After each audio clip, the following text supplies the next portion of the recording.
Hare Krishna Prabhu ji. So in the last session, पिछले session में आपको याद होगा, एक्चुअली पिछले बार भी हमने थोड़ी जल्दी शुरू किया था सेशन और 10:30 शुरू किया था। उसके वजह से कुछ लोगों को शायद टाइम पता ना होने के कारण वो लेट ज्वाइन किए थे। और इस बार अंजन प्रो ने सबको कॉल करके बता दिया था कि आज सेशन 10:30 शुरू होगा।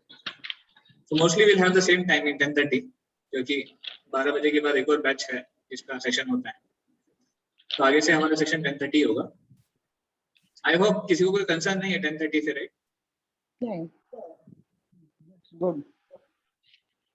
अगर किसी को कोई कंसर्न आता है 10:30 से तो आप अंजन प्रो से बता सकते हैं, फिर हम उसको एडजस्ट करेंगे।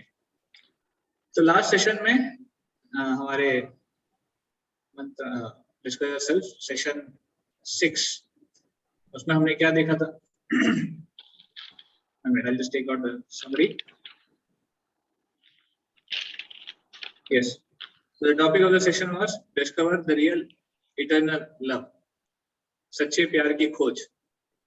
हमने देखा था कैसे हर कोई व्यक्ति एक किसी से प्यार करने की खोज में है। तो सच्चा प्यार कहाँ है, इटर्नल लव कहाँ है, वो हमने देखने का प्रयास किया था। तो उसमें हमने बहुत सारे अलग अलग टॉपिक्स देखे थे। स्टार्टिंग में हमने देखा था अट्रैक्शन प्रिंसिपल क्या है ना, किस चीज के प्रति हम अट्रैक्ट हो जाते हैं इस वर्ल्ड में। 6 क्वालिटीज हैं जिसके प्रति हम अट्रैक्ट हो जाते हैं स्पेशली। वो 6 क्वालिटीज क्या क्या है, कोई बता पाएंगे? 1 या 2 क्वालिटीज आपको याद है? कौन सी 6 क्वालिटीज है जो हमको अट्रैक्ट करती है? जिस व्यक्ति में भी 6 qualities, beauty, money, beauty, knowledge, strength, fame, renunciation. Wealth हो गया, नॉलेज हो गया, और क्या बताया? Beauty, fame, renunciation and strength. तो ये 6 चीजें हैं जो कि सबको आकर्षित करती है। ये 6 चीजों में से एक भी अगर चीज है किसी में तो वो बहुत आकर्षण का केंद्र बन जाती है। एंड वी सॉ कि कैसे ये सारी 6 चीजें भगवान में है कंप्लीटली, मतलब उनमें जो है वो सारी की सारी है और कंप्लीट फॉर्म में है, इसलिए उनको बोलते हैं भगवान। तो भगवान का डेफिनेशन हमने देखा था, पराशर मुनि ने दिया है भगवान का डेफिनेशन। भग षड ऐश्वर्य पूर्ण इति भगवान, जिसमें ये 6 ऐश्वर्य पूरी तरह है उसको बोलते हैं भगवान।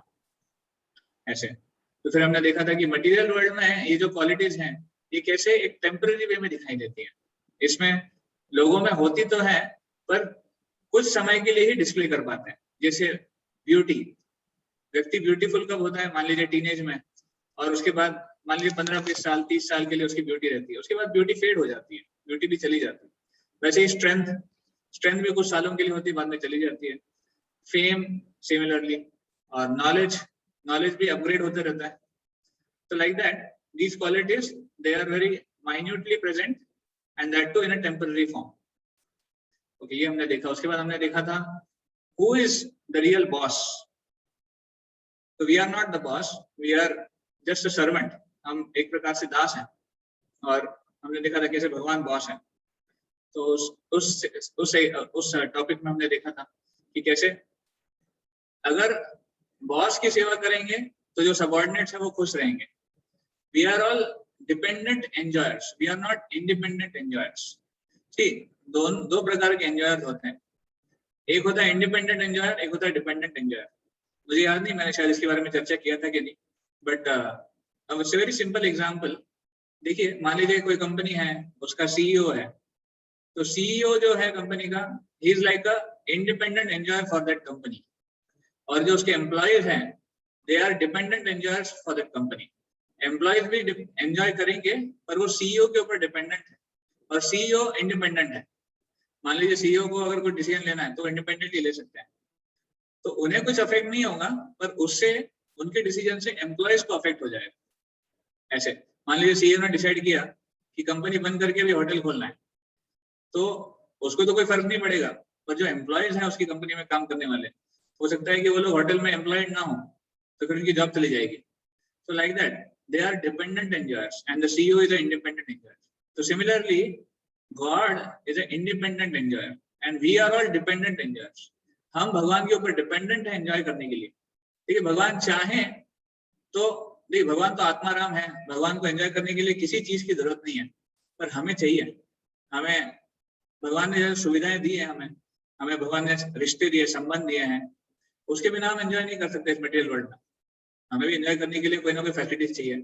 भगवान अगर फैसिलिटीज बंद कर दें, हम एंजॉय भी नहीं कर पाएंगे। तो इसलिए वी आर ऑल सर्वेंट्स, हम सब दास हैं। ये समझना बहुत जरूरी है। हम अपने आप को बॉस मान बैठते हैं और हम अपने आप को इंडिपेंडेंट मान बैठते हैं। इसी वजह से मटेरियल वर्ल्ड में हम दुख भोगते हैं, because we consider ourselves as independent and we think that I can enjoy independently, like. So फिर हमने देखा था एक और प्रिंसिपल, उसमें देखा था कि भगवान कौन है। भगवान क्या एक एनर्जी है कि भगवान एक व्यक्ति है? इज ही अ पर्सन और इज ही इम्पर्सनल? तो कंक्लूजन क्या निकला था हमारा? भगवान एनर्जी है कि व्यक्ति है? What was the conclusion?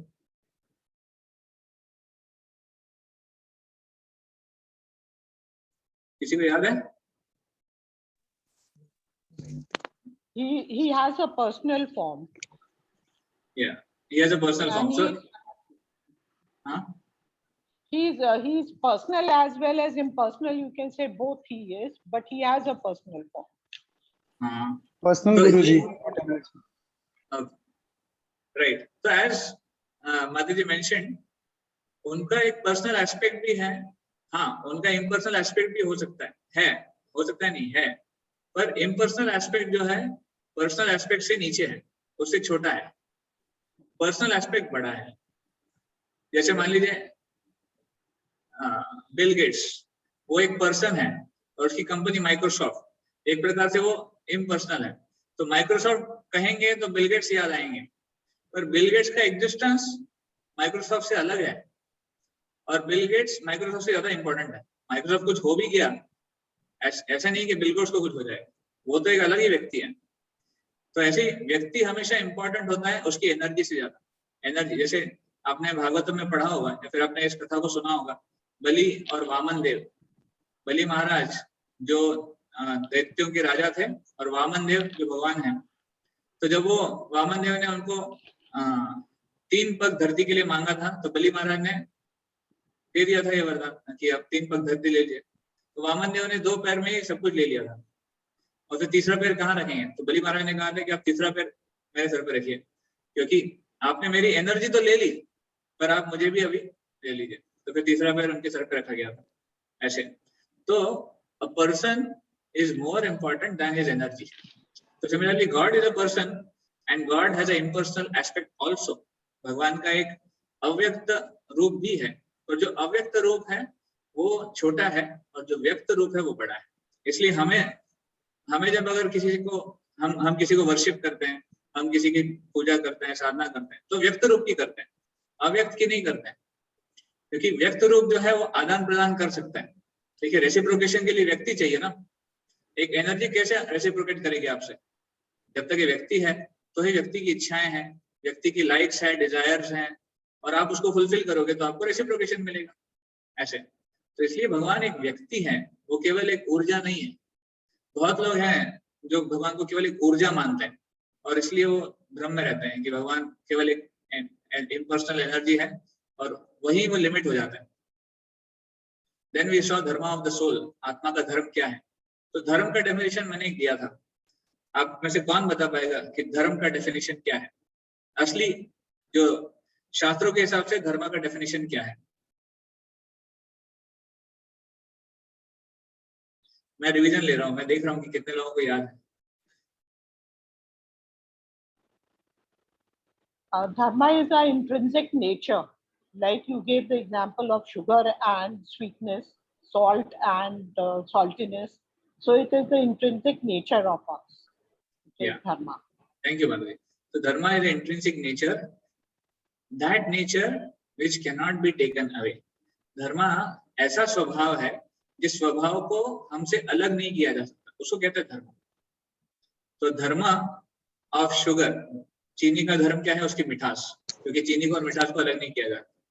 तो उसी तरह आत्मा का धर्म क्या है? तो शास्त्र में बताया गया है आत्मा का धर्म है प्रेम करना, to love and to serve God. प्यार करना और सेवा करना भगवान को, ये आत्मा का धर्म है। और ये जो नेचर है हमारा, वो कभी हमसे अलग नहीं किया जा सकता।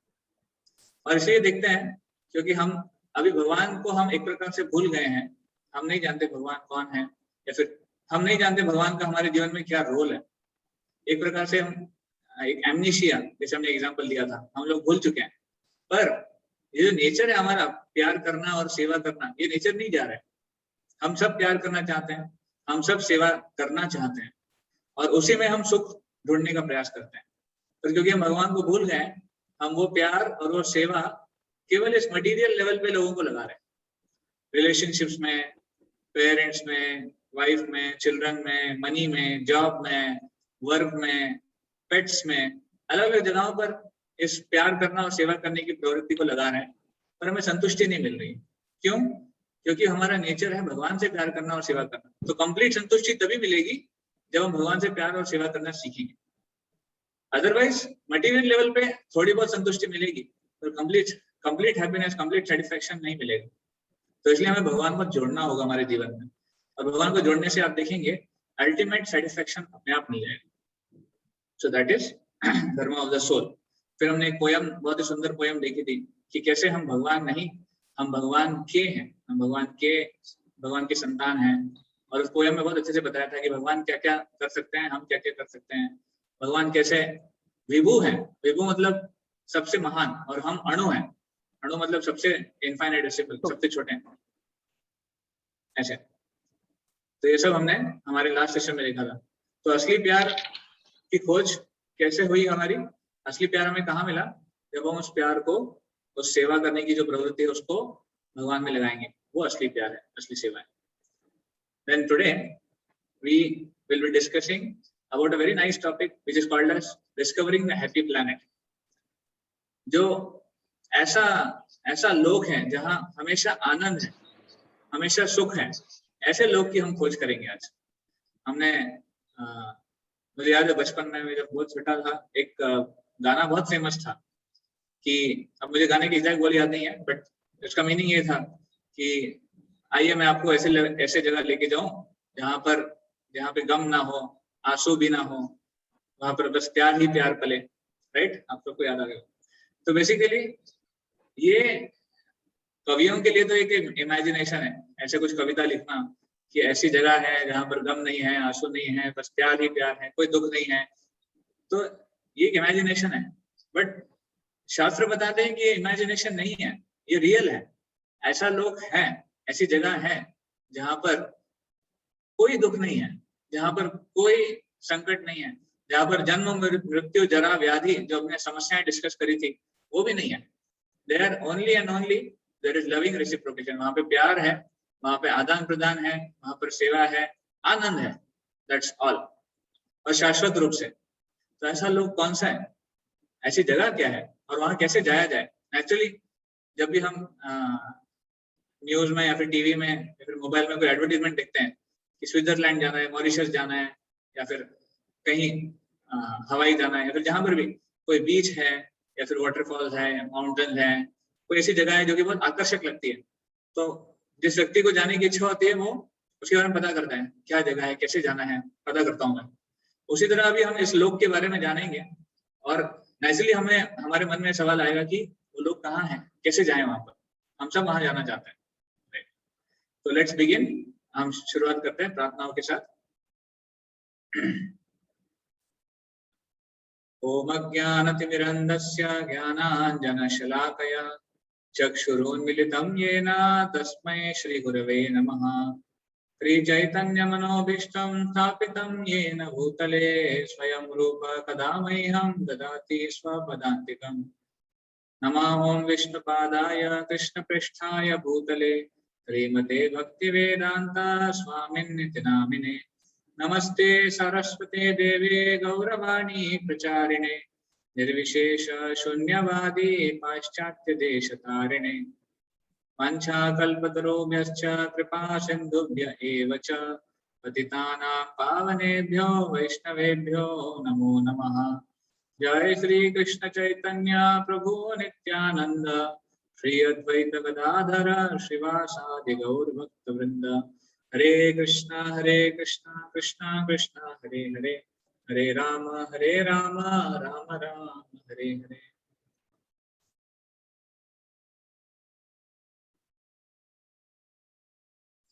हरे Krishna.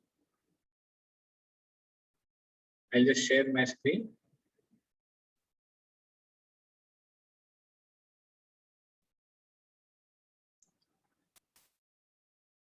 Welcome to our session today, session 7, Discover the Happy Planet. The planet where every moment is a festival. यहाँ पर हर सेकंड, हर I can say हर मोमेंट में केवल जोश ही है, केवल फेस्टिवल ही है. So see, okay, these are the few things which we'll see in this session today. How this material world is variable, how the spiritual world is blissful, and what is the formula for going to the spiritual world. A, B, C, D, E formula. हमने इसकी पहले भी चर्चा की होगी, but इसको और आज विस्तार में देखेंगे. तो देखिए, जब आप भगवान के बारे में सोचते हैं, दो प्रकार के लोग होते हैं. ठीक है, I am just going into background. दो प्रकार के लोग होते हैं कि those who think by heart and those who think by head. जो हार्टी होते हैं और जो हेड से सोचने वाले होते हैं. जो हार्ट से सोचने वाले होते हैं वो रिलेशनशिप्स में या फिर ऐसी चीजों में ज्यादा इन्वेस्ट करते हैं.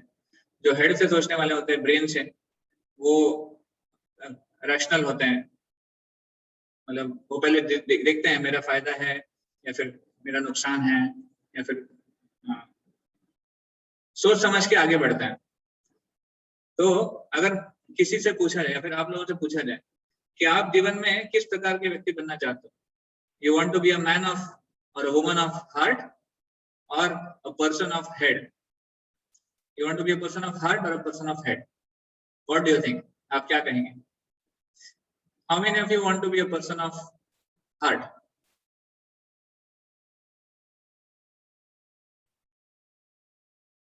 Okay,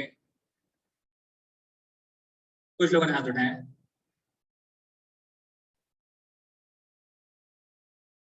yes. और how many of you want to be a person of head? आप में से कितने लोग हेड का मतलब ऐसा व्यक्ति बना है जो हेड से काम करे, हार्ट से कम, हेड से ज्यादा? पहले वाले लोग हाथ नीचे कर दीजिए जिन्होंने पहला जवाब दे दिया. Hello hello. हाँ, हरे कृष्णा. प्रभु जी, हेलो. हाँ बोलिए. आपकी वॉइस प्रभु जी बहुत रुक रुक के आ रही है. तो क्या आ रही है? हेलो. आप एक बार इंटरनेट चेक कर सकते हैं आपका. हाँ, बहुत ज्यादा. ओके. तो अच्छा. एक्चुअली हमेशा ऐसे दो लेवल के लोग होंगे. एक कुछ लोग सोचते हैं कि I want to be a person of heart, जहाँ पे मुझे रिलेशनशिप्स में ज्यादा रहना है, मुझे नेचुरल चीजें ज्यादा करनी है. और देखिए, हार्ट का जो व्यक्ति होता है, फिर उसमें जो आर्टिस्टिक जो कलाएं होती हैं वो ज्यादा हो जाती है, because he thinks with heart, emotions, art, ये सब उन व्यक्ति में ज्यादा एक्सप्रेस कर सकते हैं. और जो व्यक्ति हेड के होते हैं वो जैसे मैंने बताया, रैशनैलिटी, सोच समझना या फिर सही गलत, इसको ज्यादा परखते हैं. अभी आपको क्या लगता है, God is a person of heart or is a person of head? भगवान कैसे हैं? भगवान एक हार्ट वाले हैं कि हेड वाले हैं? प्रभु जी हार्ट वाले. भगवान हार्ट वाले हैं. जी. Okay, let's analyze why God is a पर person कहीं of पे, heart. पर शायद महाभारत में तो वो हेड वाले भी थे. या तो हम एनालाइज करेंगे उसको. हाँ बोलिए. मैंने कहा बोथ अकॉर्डिंग अपने भक्तों के लिए वो हार्ट वाले हो जाते हैं, और जो बाकी दूसरे लोग हैं उनके लिए वो जो है हेड वाले हो जाते हैं. Actually the right answer is God is both. हम देखेंगे, देखिए कैसे है. इफ यू से God is the person of heart, definitely God is the person of heart. कैसे? भगवान ने जो सृष्टि बनाई है, आप देखते हैं उसमें कितना सुंदर आर्ट है, इतनी आर्टिस्टिक चीजें हैं उसमें, इतनी सुंदर सुंदर कलाएं हैं। सो नेचुरली पता चलता है कि is a person of heart. उसके सुंदर फूल, सुंदर पक्षी, रंग बिरंगी चीज है, वाटरफॉल्स हैं, माउंटेन्स हैं, या फिर भगवान ने जिस प्रकार से वो नेचर बनाया है, it's very clearly seen that he is a person of heart. तभी उसमें इतनी सारी मधुरता है और इतने सारे रिलेशनशिप्स हैं। भगवान जब आदान प्रदान करते हैं अपने भक्तों के साथ, naturally it is seen is a person of heart, है ना। तो God is a person of heart, that's true. But जो व्यक्ति मटेरियल वर्ल्ड में क्या होता है, one who is a person of heart, जो केवल हार्ट से ज्यादा रिलाई करते हैं, वो फिर डिसीजन मेकिंग में या फिर जीवन में इतने रैशनल नहीं हो पाते हैं। पर भगवान के साथ ऐसा नहीं है। भगवान जब रैशनैलिटी में आते हैं, then he is also rational, because Krishna has made this world, in this, not only this world, even the spiritual world, in that way that he is a person of head also. There are so many complex things in this world which are running very very smoothly. जैसे हमने section 1 में देखे थे, इतने सारे complex laws हैं जो कि काम कर रहे हैं, इतने सारे इनडिफिनिट। आज साइंस कितने सारे मिरेकल्स ढूंढने में लगा हुआ है, कितना मिरेकल है इस नेचर में। तो मिरेकल्स का पार्ट हम देखेंगे तो definitely a person of head, no doubt about this. So in one sense, भगवान पूर्ण पुरुषोत्तम होने के नाते भगवान दोनों तरह से रिलेट कर सकते हैं। He can be a person of heart also, he can be a person of extremely powerful head also, or brain also, like that. So we should not think that God is only one, and that's why his planet is also complete. As God is complete, God cannot be incomplete. Similarly, his planet is also complete. भगवान बताते हैं गीता में कि मेरा धाम कैसा है, मेरा भगवान कहते हैं ना, न तद्भासयते सूर्यो न शशांको न पावकः यद् गत्वा न निवर्तन्ते तद्धाम परमं मम। कि मेरा धाम ऐसा है कि वहां पर सूर्य नहीं है, न शशांक, वहां पे चंद्रमा की भी जरूरत नहीं है। तो कोई बोलेगा वहां पे लाइट कैसे होता है, लाइटिंग कैसे होती है, तो इलेक्ट्रिसिटी भी नहीं है, तो नेचुरली सेल्फ इल्यूमिनेटेड है, उसकी अपनी ऊर्जा है। और यद्गत्वा न निवर्तन्ते, वहां पर एक बार जाने के बाद व्यक्ति को वापस नहीं आना पड़ेगा इस मटेरियल वर्ल्ड में। Once he goes back to spiritual world, he need not come to the material world. And ऐसा है धाम मेरा। So that's a place which Krishna always talks and advertises about in Bhagavad Gita and in his pastimes also. In fact, भगवान जब आते हैं इस धराधाम पे लीलाएं करने के लिए, उनका एक मुख्य उद्देश्य यही है कि भगवान सबको आकर्षित करें अपने धाम में लीलाएं करने के लिए।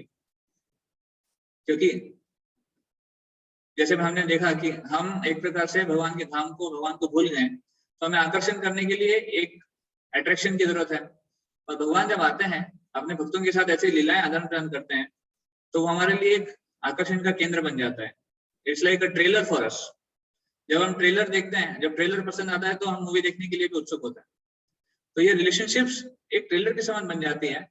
तो हमें लगता है कि क्या होगा अगर इटरनली भगवान के साथ ऐसे रिलेशनशिप हो, तो फिर इसलिए भगवान बोलते हैं कि उसके लिए आपको मेरे धाम आना पड़ेगा। यहाँ पर नहीं हो, यहाँ पर इटरनली नहीं हो पाएगा, इटरनली मेरे धाम में ही होगा। तो ऐसे तो भगवान आते हैं, हमें इंग्लिश प्रभुपाद बोलते हैं God comes to reclaim the fallen conditioned souls. भगवान आते हैं जो बद्ध जीवात्माएं हैं उनको वापस भगवत धाम लेके जाने के लिए, ये उनके आने का पर्पस है। तो क्यों?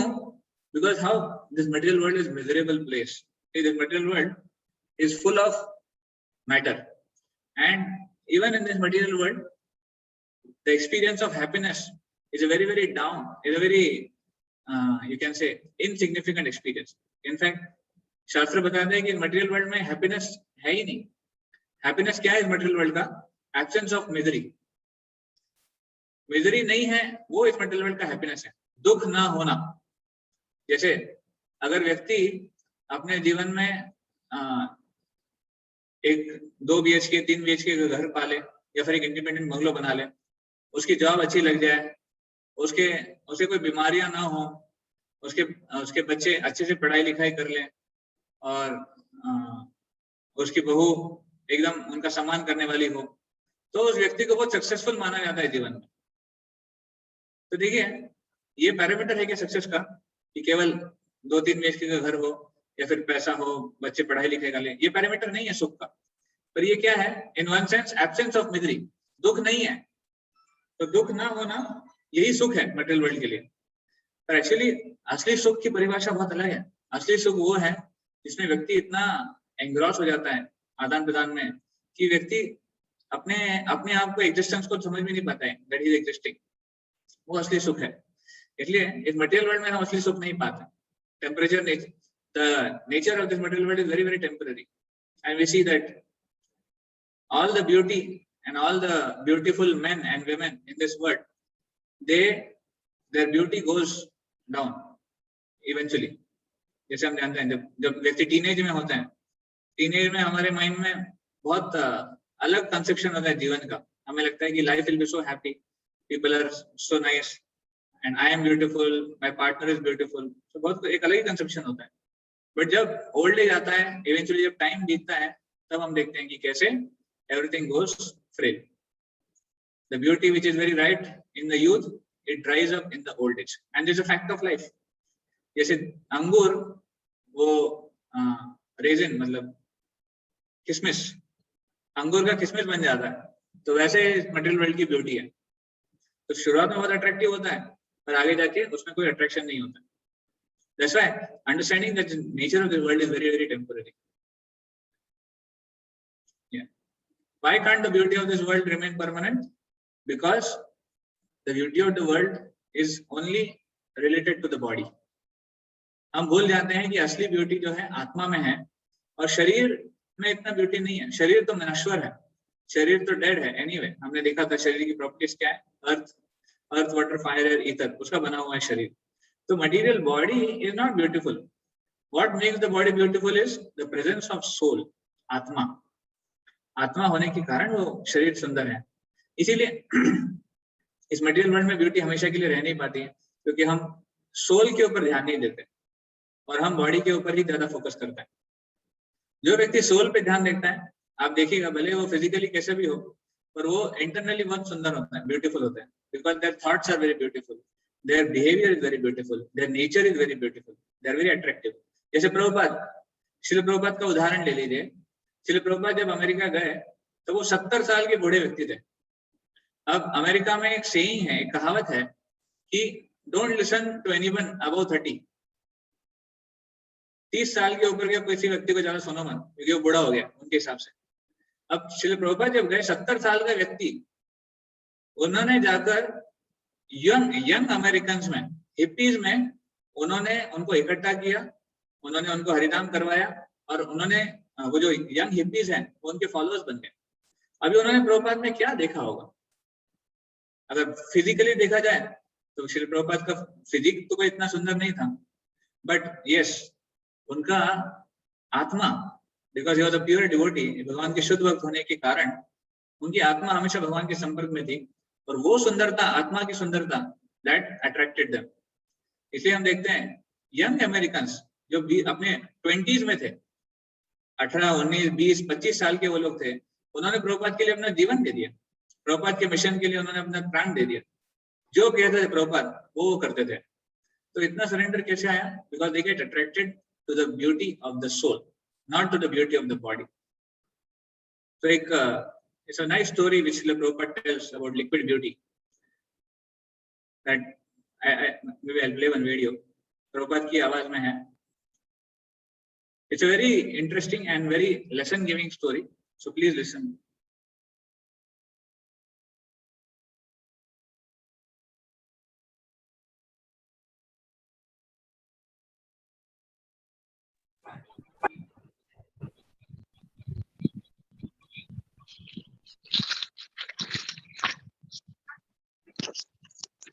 Prabhuji, Hare Krishna. Hare Krishna. I wish to narrate one short story that one man, one boy, was attracted by a beautiful girl. So the girl does not agree and the boy is persistent. So in India, of course, the girls, they keep their chastity very strictly. So the girl was not agreeing, so she said, all right, I agree, after 1 week, you come. She appointed such and such time you come. So the boy was very glad. And the girl took some purgatory throughout the 7 days. And she was passing stool day and night and vomiting.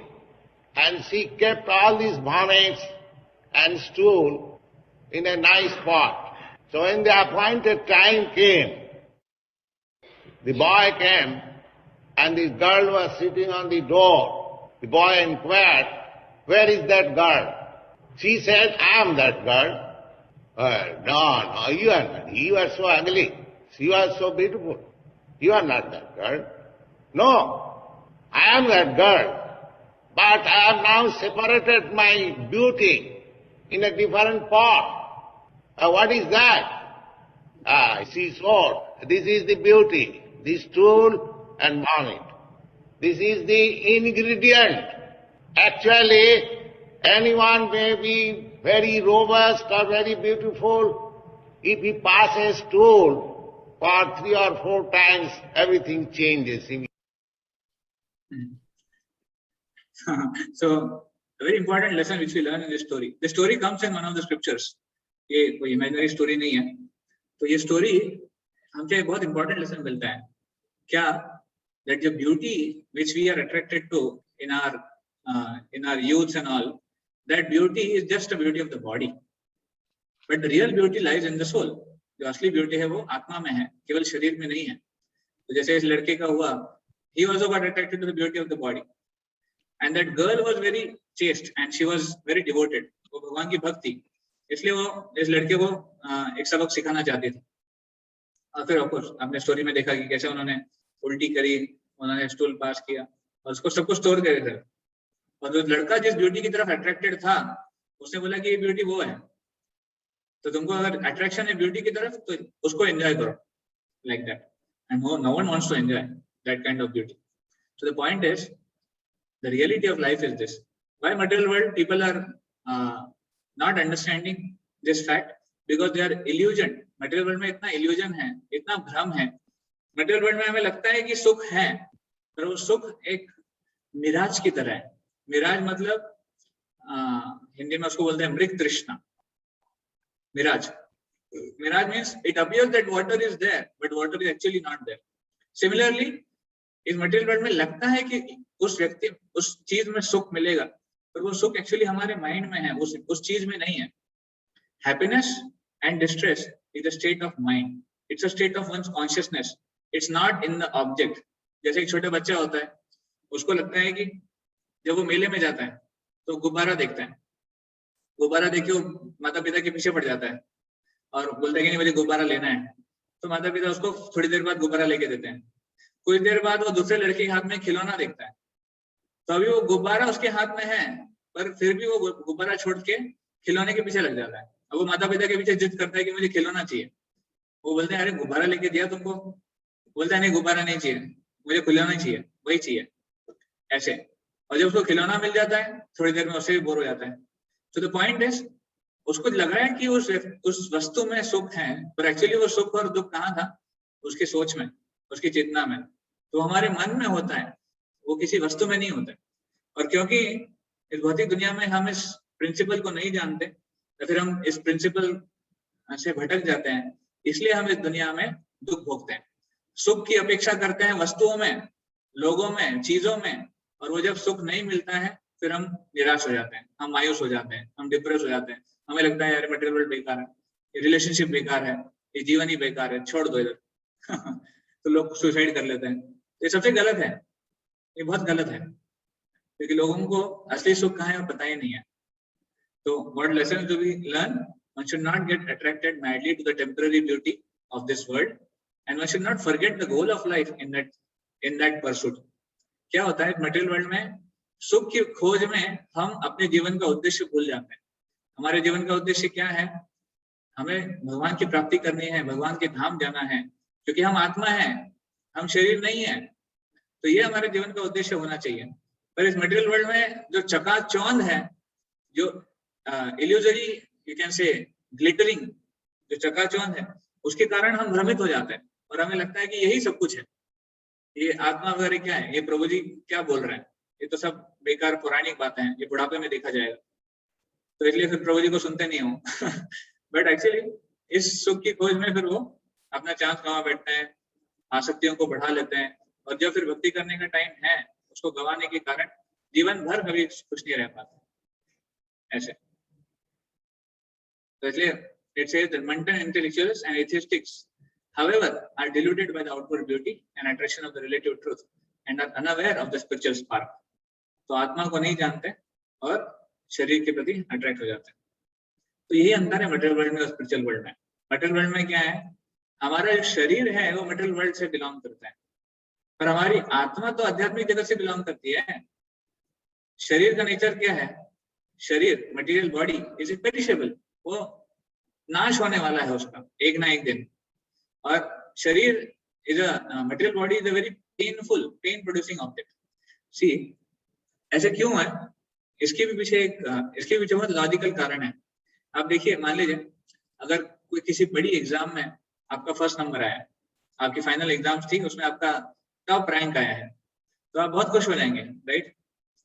और मान लीजिए घर जाते वक्त आपके पैर में, चलते चलते पैर में चोट लग गई, तो जो छोटी उंगली है पैर की वो मुड़ गई या फिर उसमें चोट लग गई, तो बहुत दर्द करने लग गई। तो नेचुरली क्या होगा, जो पेन है that will pervade all over our consciousness, हमारी चेतना में वो दर्द, एक छोटी सी उंगली का दर्द इतना परवेड कर देगा कि बाकी जो सारा सुखी कंडीशन है पूरी बॉडी का, वो उसके सामने कम हो जाता है। बाकी पूरी बॉडी हेल्दी है, केवल एक छोटे से उंगली का छोटे से पार्ट में दर्द हो रहा है, पर हो क्या रहा है, पूरी चेतना में वो दर्द की एहसास है। तो इन वन सेंस ये पूरा शरीर जो है हमारा, it is misery producing, it is pain producing, that is the nature of material body. But you see spirit, spiritual body कैसा है, spiritual body belongs to the spiritual world and it is permanent, it is full of knowledge and full of bliss. सत चित आनंद हमने देखा था। Spiritual body क्या है, सत है इटर्नल, चित है नॉलेजेबल, और आनंद है हैप्पीनेस प्रोड्यूसिंग। और मटेरियल बॉडी उसका उल्टा है, असत अचित निरानंद। जो स्पिरिचुअल बॉडी परमानेंट है, मटेरियल बॉडी इम्परमानेंट है।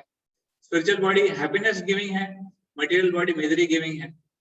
और spiritual body full of knowledge है, material body full of ignorance है। इग्नोरेंस कैसे है, हमें बचपन से जब भी हम पैदा होते हैं हमें वापस वही रटना पड़ता है, ए बी सी डी, या फिर वही it's full of ignorance. We can't say कि हमें ज्ञान मिल गया है, वो ज्ञान पूरा है। और जीवन में जो भी ज्ञान मिलता भी है वो केवल मटेरियल नॉलेज मिलता है। That's why there is a difference between material world and spiritual world. तो इस मटेरियल वर्ल्ड को कैसे बताया गया है, भगवद गीता में एक श्लोक आता है, ऊर्ध्वमूलम अधः शाखम अश्वत्थम प्राहुरव्ययम छंदांसि यस्य पर्णानि तस्तं वेद न वेदवित्। तो भगवद गीता के 15वें अध्याय में ये श्लोक है। 15वां अध्याय पुरुषोत्तम योग है। आप सबने 15वां अध्याय पढ़ा होगा कभी ना कभी, क्योंकि बाहर के पंडित जी लोग बहुत बोलते हैं 15वां अध्याय पढ़ा करिए। तो 15वें अध्याय में ये श्लोक आता है, पहला ही श्लोक। ये क्या बताता है, ऊर्ध्वमूलम अधः शाखम अश्वत्थम प्राहुरव्ययम। ये मटेरियल वर्ल्ड कैसा है, एक अश्वत्थ पेड़ की तरह है। It's like a tree which is ऊर्ध्वमूलम अधः शाखम। उसका जो मूल है वो ऊपर है और उसकी शाखाएं नीचे है। तो आपने आज तक ऐसा कोई पेड़ देखा है जिसकी जड़ें ऊपर है और शाखा नीचे है? ऐसा पेड़ देखा है? ऐसा पेड़ कहाँ हो सकता है?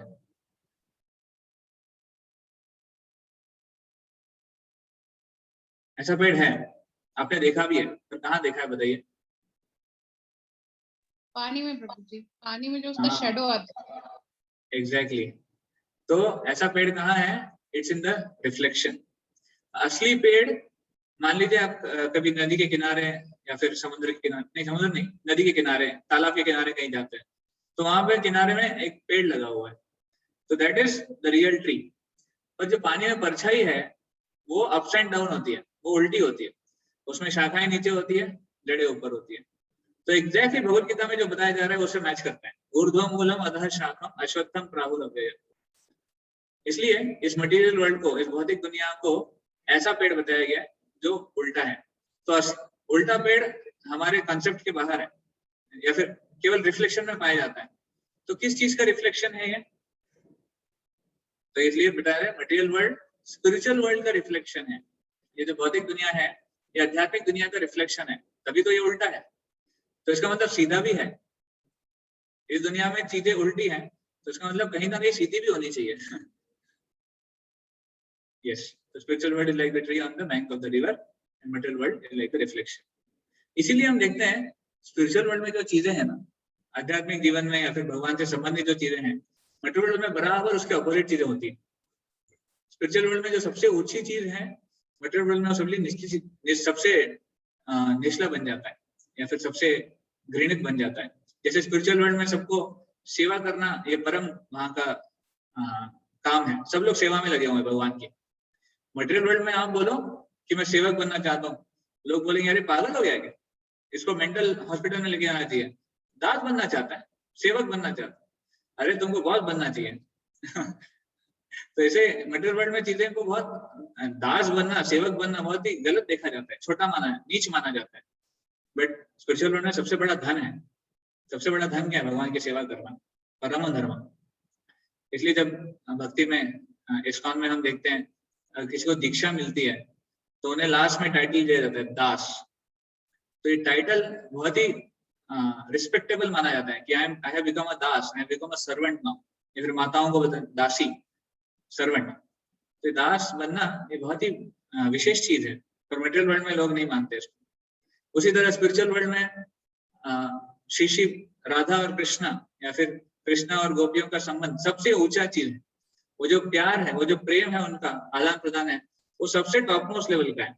हम उस प्यार को कभी समझ नहीं सकते मटेरियल लेवल पे, पर मटेरियल वर्ल्ड में उसका रिफ्लेक्शन वो क्या बन जाता है? So called affair between a boy and a girl, जो काम से प्रभावित होता है। तो आध्यात्मिक जगत में प्रेम है तो मटेरियल वर्ल्ड में काम है, उसका उल्टा। और यहाँ की जो संबंध है वो काम से प्रभावित होता है, आध्यात्मिक जगत में प्रेम से प्रभावित होता है। ऐसे तो in one sense our material body is just a bad copy of a spiritual body. देखिए, जैसे नकली मार्बल होता है वैसे असली मार्बल भी है। जैसे नकली नोट है, नकली नोट होने का मतलब क्या है? असली नोट भी कहीं ना कहीं है। अगर कोई कहता है कि नहीं मुझे चीटिंग हो गया, मतलब मेरे साथ चीटिंग हुई, मुझे नकली नोट मिल गया, तो मैं आज से पैसे को हैंडल ही नहीं करूंगा, तो ये तो गलत हो गया। चीटिंग हो गई वो बात अलग है, तो इसका मतलब ये नहीं कि असली नोट नहीं है। आपने असली नोट को हो सकता है जाना ना हो या फिर पहचाना ना हो। तो उसी तरह जैसे करेंसी है, जैसे मैंगो है, आम का उदाहरण, अभी आम का सीजन चल रहा है, खत्म होने आ गया, तो आम आता है मार्केट में। तो जैसे असली मैंगो है वैसे नकली मैंगो भी दिखते हैं। आपने देखा है डेकोरेशन दुकानों में नकली मैंगो होते हैं, प्लास्टिक के मैंगोस। वो दिखने में एकदम डिक्टो मैंगो की तरह दिखते हैं, पर है वो नकली। उसमें कोई जूस नहीं है, ना कोई टेस्ट है, उसका कोई काम नहीं है, खाने में कोई उसका उपयोग नहीं है। ऐसे तो उसी तरह स्पिरिचुअल ब्यूटी और मटेरियल ब्यूटी दोनों भी ऑपोजिट है। स्पिरिचुअल ब्यूटी जो है भगवान की ब्यूटी या फिर आध्यात्मिक जगत में जो ब्यूटी है, इट इज सच्चित आनंद। और मटेरियल ब्यूटी ऑलवेज असत अचित निरानंद, हमेशा। The material world is a perverted reflection of the spiritual world. एक रिफ्लेक्शन है, वो भी एक धुंधला या फिर परवर्टेड है, वो अच्छे से भी रिफ्लेक्टेड नहीं है, एक गलत वे में रिफ्लेक्शन है। तो अगर कोई कहता है कि सर हमें मटेरियल वर्ल्ड में, भौतिक दुनिया में बहुत गलत एक्सपीरियंस आया लोगों का, तो इसलिए हम लोगों से दूर ही रहते हैं। कई बार लोग हमसे कहते हैं कि नहीं, धोखा बहुत मिला है मुझे मेरे जीवन में, इसलिए मैं लोगों से दूर रहता हूँ, लोगों से प्यार करने से डरता हूँ अभी, या फिर अपने संबंधों को बढ़ाने से डरता हूँ। तो लोग ऐसा सोचते हैं, पर देखिए ऐसा नहीं है कि हमें इस भौतिक संबंधों में अगर धोखा हुआ है तो आध्यात्मिक जीवन में भी धोखा होगा, ऐसा नहीं है। अगर हमें धोखा हुआ है इस लेवल पे, पर आध्यात्मिक लेवल पे ऐसे संबंध भी हैं जिसमें कभी धोखा नहीं हो। हम क्या करते हैं, यहाँ की चीजें आध्यात्मिक लेवल पे भी ठोक देते हैं कि नहीं, मटेरियल वर्ल्ड में धोखा है इसलिए मतलब स्पिरिचुअल वर्ल्ड में भी धोखा होगा। या फिर कुछ लोग कहते हैं कि धर्म के बारे में ले लीजिए, कुछ लोग कहते हैं हम लोग सो कॉल्ड पंडित जी, गुरु जी के पास गए और हमें धोखा हो गया, हमारे पैसे लूट लिए, पर कुछ फायदा नहीं हुआ, इसलिए हम लोग धर्म को मानेंगे ही नहीं, हम किसी के पास जाएंगे ही नहीं। तो ये भी एक प्रकार से गलत है। अगर गलत लोग हैं इसका मतलब ये नहीं कि सही लोग नहीं है। गलत आप गलत लोगों के पास गए हैं इसलिए आपको धोखा हुआ है, पर सही लोग भी हैं जो धर्म का पालन करने वाले हैं, सही लोग भी हैं जो शास्त्रों को जानने वाले हैं, सही लोग हैं जो आपको भगवान से जोड़ने वाले हैं। केवल हमें चूज करना है, हमें चॉइस सही करनी है। अगर हम गलत लोगों के पास जाएंगे तो हमें गलत चीज मिलेगी, अगर हम सही लोगों के पास जाएंगे तो हमें सही चीज मिलेगी। उसी तरह अगर हम भौतिक दुनिया में ही संबंधों को जोतने लगेंगे तो हो सकता है हमें धोखा मिलेगा। तो जब भगवान में और भगवान के भक्तों में जब संबंध ढूंढेंगे तो हमें उसमें सक्सेस भी मिलेगी, हमें उसमें सुख भी मिलेगा, ये गारंटी है।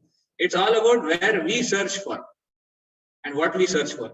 फॉर एग्जाम्पल, अगर कोई किसी को सोना खरीदना है तो सोना खरीदने के लिए वो किसी ऐसी दुकान में नहीं जाएगा जहां पर इमिटेशन गोल्ड वगैरह मिलता हो, वो ऐसी दुकान में जाएगा, हो सकता है जहाँ पे ज्वेलर्स है और जहाँ पे असली सोना मिलता हो सकता है वहां पर भीड़ ना हो दुकान में। तो ऐसा नहीं कह रहे सर यहाँ पे तो भीड़ ही नहीं है, इसका मतलब यहाँ पे सोना नहीं मिलता है क्या? ऐसा नहीं है। असली सोना जहाँ मिलता है वहां पर भीड़ हमेशा कम होती है, क्योंकि चीज असली है तो कॉस्टली है, उसका कॉस्ट देना पड़ता है जब आपको असली चीज चाहिए। जब नकली चीज खरीदनी है तो उसका फिर कॉस्ट नहीं होता है, वो तो फिर आप इमिटेशन ज्वेलरी, इमिटेशन गोल्ड बहुत सस्ते में मिल जाता है, पर फिर वो चीज नकली है। तो असली चीज के लिए हमेशा एक प्राइस होती है। उसी तरह अगर असली प्रेम किसको पाना है जीवन में, उसके लिए भी एक प्राइस है। वो प्राइस क्या है? हमें थोड़ी तपस्या करनी पड़ती है, हमें भगवान के नाम का जप करना चाहिए, भगवान के भक्तों के संग में आना चाहिए, ये उसकी कीमत है। और इस प्राइस को अगर हम पे करने के लिए तैयार हैं, भौतिक इच्छाओं को त्यागने के लिए तैयार हैं, तो हमें भगवान का असली प्रेम मिलेगा। पर अगर कोई कहता है कि नहीं हमें प्राइस नहीं पे करना है, हमसे नहीं होगा ये सब, हम तपस्या नहीं कर सकते, हम भौतिक इच्छाओं को नहीं त्याग सकते, तो फिर ठीक है। फिर ऐसे व्यक्ति क्या करते हैं, सो कॉल्ड बाबाओं के पास जाएंगे, गुरु के पास जाएंगे, वो गुरु उनको बोलेंगे ठीक है आप ये राख लो और इस राख को खाते रहो, और कुछ नहीं करना है आपको, जीवन में कोई तपस्या नहीं करनी है, जो खाते हो खाते रहो, जो करते हो करते रहो, फिल्में जाना है, नशा करना है, करते रहो, केवल साल में एक बार आकर हमारा दर्शन ले लिया करो, दक्षिणा दिया करो, इतना करते रहो। तो जिसको तपस्या नहीं करनी है उसके लिए वैसे लोग अवेलेबल है, और जिसको तपस्या करनी है उसके लिए वैसे लोग अवेलेबल है। तो it's all about what I search for, मैं क्या ढूंढ रहा हूँ। अगर मैं असली चीज ढूंढ रहा हूँ तो मुझे असली चीज मिलेगी, तो अगर मैं नकली चीज ढूंढता हूँ तो मुझे नकली चीज मिलेगी, ऐसे। तो ब्लिसफुल स्पिरिचुअल वर्ल्ड हम देखते हैं, देखिए आध्यात्मिक जगत कितना ब्लिसफुल है। The soul belongs to the spiritual world where every word is a song। ये शास्त्र में वर्णन आता है, आध्यात्मिक जगत में जो भी शब्द आप बोलोगे वो एक गीत के रूप में बोला जाता है। Every walk is a dance, जो भी कदम, जो भी आप चलने के लिए पैर उठाते हैं वो एक नृत्य है। वाटर इज लाइक नेक्टर, वहां का पानी अमृत है। All living beings are pure, वहां पे सारी जीवात्माएं शुद्ध हैं। And there is no old age, disease, death, वहां पर जन्म, मृत्यु, जरा, व्याधि ये सब कुछ नहीं है। ये है आध्यात्मिक जगत की खूबी। और ये हमारा शाश्वत घर है जहां पर हमें अनलिमिटेड हैप्पीनेस, अनएंडिंग हैप्पीनेस ऐसा मिल सकता है। देखिए जब भी व्यक्ति घर से बाहर निकलता है किसी काम के लिए, जॉब के लिए जा रहे हैं, एजुकेशन के लिए जा रहे हैं, जैसे ही काम खत्म हो जाता है हमारी इच्छा क्या होती है, हमारी ओढ़ क्या होती है, चलो घर चलते हैं। भले वो घर कैसे भी हो, छोटा हो बड़ा हो, फैसिलिटीज हो ना हो, घर घर होता है। क्यों? क्योंकि घर में वो संबंध है, घर में वो अपनापन है, घर में ऐसे लोग हैं जो अपना हम मानते हैं। तो एक्चुअली भौतिक दुनिया में ये जब जीवात्मा भटक रहा है ना, उसको भी उसकी असली खोज जो है, असली ओढ़ जो है वो घर की है, वो आध्यात्मिक जगत की है, जहां पर उसके अपने संबंध हैं, जहां पर भगवान का उसका एक शाश्वत कनेक्शन है। वो कनेक्शन छोड़ के वो यहाँ पे आया हुआ है, जहां पर उसके अपने असली रिश्तेदार हैं, वो कनेक्शन छोड़ के वो यहाँ पर आया हुआ है। तो यहाँ पे वो सुखों की खोज में है, यहाँ पर उसको दुखी दुख मिल रहे हैं, पर उसको ओढ़ लगी है असली सुख की। और वो कहाँ की है? और इटर्नल होम, जो हमारा शाश्वत घर है, जहाँ से हम आए हुए हैं और जहाँ हमें जाना चाहिए, जहाँ पे हमें जाने की इच्छा रखनी चाहिए, भगवत धाम, भगवान के धाम। तो आत्मा यहाँ पर क्यों आया है, एक नेचुरल क्वेश्चन आ सकता है। Why the soul comes to the material world leaving the spiritual world. जब वहां पे इतना आनंद था, इतना सुख था, इतने अच्छे संबंध है, तो छोड़कर मैं यहाँ पर क्यों आया भाई, है ना, कोई पूछ सकता है। तो शास्त्र में बताते हैं it is because of our desire, हमारी इच्छाओं की वजह से। तो इस मटेरियल वर्ल्ड को, इस भौतिक जगत को एक प्रिजन, एक जेल के से कंपेयर किया गया। जेल में क्या होता है, जब व्यक्ति कुछ गलत काम करता है तो उसको जेल भेजा जाता है, अदरवाइज वो बाहर इंडिपेंडेंस से रह रहा है। तो जब वो कुछ गलत काम करता है तो उसको जेल में जाना पड़ता है।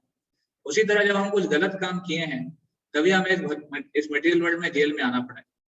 और गलत काम क्या है वो भी हम आगे इसमें चर्चा करेंगे कि हमने क्या गलती की है, हम इस जेल में आ गए।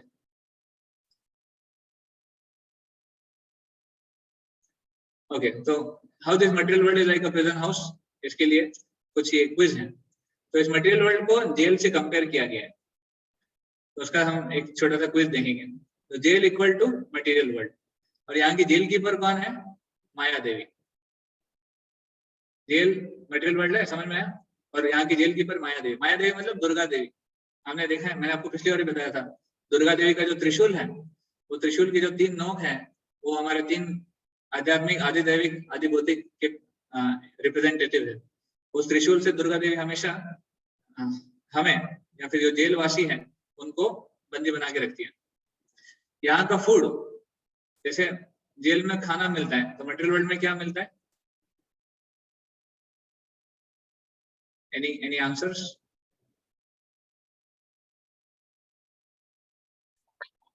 प्रभु जी मनी। Money, okay. यहाँ पे material world also we get food which is like grains and fruits which God gives. यहाँ का जो फूड है, जैसे जेल में जो खाना मिलता है वो जेल वाले बना के देते हैं। यहाँ की जेल में खाना कौन बना के देता है? हमारी जो नेचर है, नेचर ने हमें ग्रेन्स दिए, फ्रूट्स दिए, यहाँ का खाना है। जैसे जेल में मेडिसिन मिलता है, हमारे यहाँ पे भी हर्ब्स हैं जो मेडिसिन का काम करते हैं, जो असली मेडिसिन है। हाँ, तो जेल में यूनिफॉर्म मिलता है सबको, है ना, चेक्ड शर्ट, या फिर माताओं को भी कुछ मिलता होगा, I don't know, but jail में यूनिफॉर्म होता है। तो वैसे मटेरियल वर्ल्ड में क्या मिलता है हमको?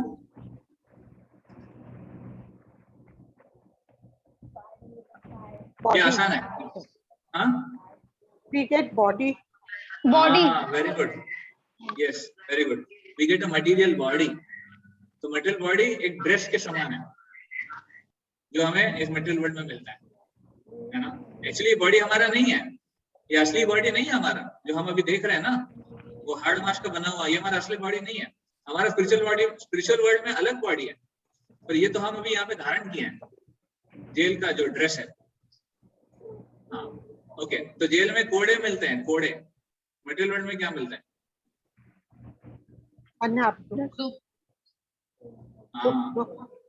दुख होता है, लैमेंटेशन होते हैं, भूख, प्यास, भ्रम, इसको बोले जाते हैं कोड़े। यहाँ के जो कोड़े हैं, लैमेंटेशन, इल्यूजन, हंगर, थर्स्ट, ये सब है।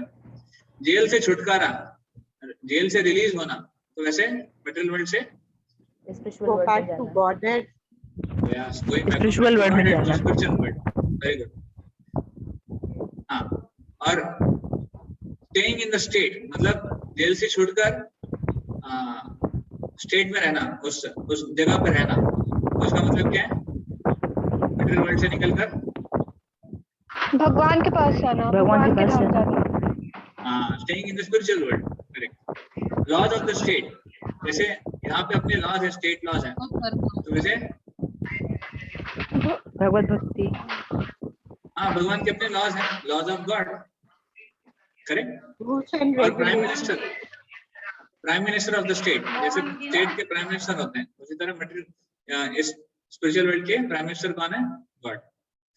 तो एनीवे, ये कंपैरिजन आपको समझ में आया कि कैसे इस मटेरियल वर्ल्ड को जेल के समान बताया गया है, और ये शास्त्रों में है, ये जेल है। तो again, why the soul comes here, ये जेल में क्यों आया भाई, क्या गलती करी उसने? तो जैसे उदाहरण दिया जाता है कि एक छोटा बच्चा कभी कभी अपने पिताजी से जिद करता है कि जैसे मुझे कार चाहिए, वो देखता है अपने पिताजी को कार चलाते हुए, तो छोटा बच्चा भी जिद करता है कि मुझे भी कार चाहिए। वो बोलता है मुझे कार चलानी है, तो पिताजी बोलते हैं नहीं तुम नहीं चला पाओगे। वो बोलता है नहीं मुझे चलानी है, मैं चलाऊंगा। तो पिताजी उसको एक पेडल वाली कार लेके देते हैं, छोटी कार लेके आते हैं, थोड़ी देर घूमती हो, घर के घर में घूम जाती है वो कार, ऐसी है। पर अगर मान लीजिए कहीं जाना है, कहीं बाहर जाना है, किसी रिश्तेदार के यहाँ जाना है, तो बेटा क्या करेगा, वापस आके पिताजी की कार में बैठ जाएगा। पिताजी अगर उसको पूछते हैं कि भाई तुम्हारी कार में चलो, तो बोले नहीं मेरी कार में नहीं चलेंगे, तुम्हारी कार में, आपकी कार में चलेंगे। तो जैसे ये उदाहरण है, वैसे ही स्पिरिचुअल वर्ल्ड में हम लोग थे और हमने एडमेंटली डिजायर किया भगवान से कि नहीं हमें भी एंजॉय करना है, हमें भी सुख भोगना है, और फिर भगवान ने हमें इस मटेरियल वर्ल्ड में स्थान दिया कि ठीक है आपको ढूंढना, आपको सुख भोगने का प्रयास करना है, आप करिए। पर फिर हमें यहाँ पर खिलौने वाली जगह दे दी जहाँ पर हम सुख भोगने का प्रयास करते हैं, हम अलग अलग चीजें करते हैं हैप्पीनेस के लिए। But when you don't get happiness, what you do, again you go back to the spiritual world and get real happiness. ऐसे एक और उदाहरण देते हैं कि जैसे एक छोटी बच्ची है, वो कभी कभी अपनी माँ से जिद करती है कि मुझे किचन चाहिए, मुझे भी कुकिंग करना है, आप कुकिंग करते हैं हमें भी कुकिंग करना है। तो माता उसको खिलौने वाला किचन लेके देती है, जिसमें वो घंटे 2 घंटे खेल के कुछ तो कुछ बनाती है। उसकी अपनी छोटी सी रसोई घर होता है, उसका गैस होता है, उसमें बर्तन होते हैं, अलग अलग चीजें हैं। पर जब खाना खाने की बारी आती है तो वो किचन से सेटिस्फाई नहीं होती है, उसको माँ के पास आना पड़ता है खाना खाने के लिए। उसी तरह जब हम एडमेंटली कुछ चीज डिजायर करते हैं भगवान से, हम भगवान से हम भगवान से अलग होकर भोग करने का प्रयास करते हैं, डिजायर करते हैं, तो भगवान हमें इस मटेरियल वर्ल्ड में भेजते हैं। तो what gives happiness to this fish which is out of water? अगर कोई मछली पानी से बाहर है, उसको क्या सुख देगा? पानी। उसको किसी की तरह की लग्जरीज या फिर कंफर्ट दे दिया जाए, सुख सुविधाएं दे दी जाए, पैसे दे दिए जाए, खाने के लिए दे दिया जाए, टेक्नोलॉजी दे दिया जाए, वो फिश कभी सुखी नहीं रहेगी। But what will make the fish happy? Only water. Similarly the soul can be happy only in the spiritual world. आत्मा केवल भगवान आध्यात्मिक जगत में खुश रह सकती है, तो मटेरियल वर्ल्ड में कभी नहीं रह सकती। We are like the lost son of a billionaire father. हमारे पिता एक बहुत ही बड़े मतलब करोड़पति हैं या फिर अरबपति हैं बोल सकते हैं, पर हम भटक गए।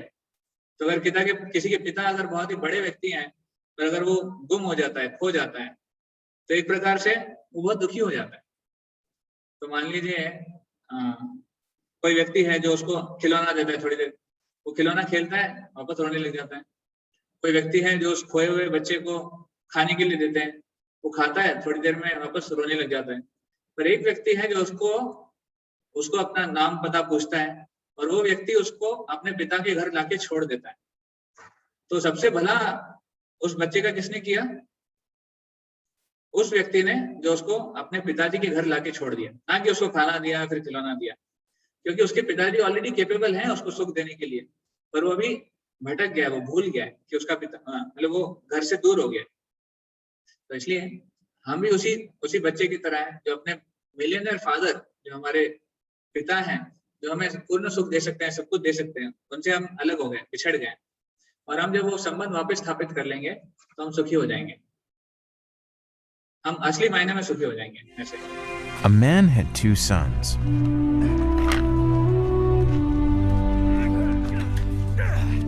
The younger son told his father, "Father, I want my share of your estate now, before you die."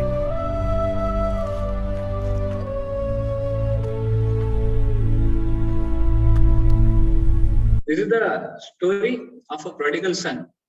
ये बहुत अच्छा स्टोरी है, आप इसको ध्यान से देखिए।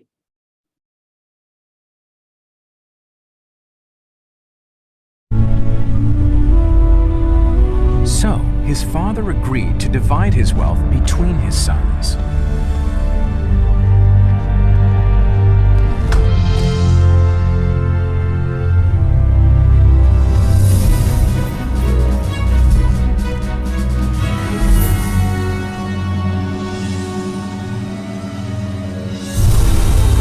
A few days later, his younger son packed all his belongings and moved to a distant land.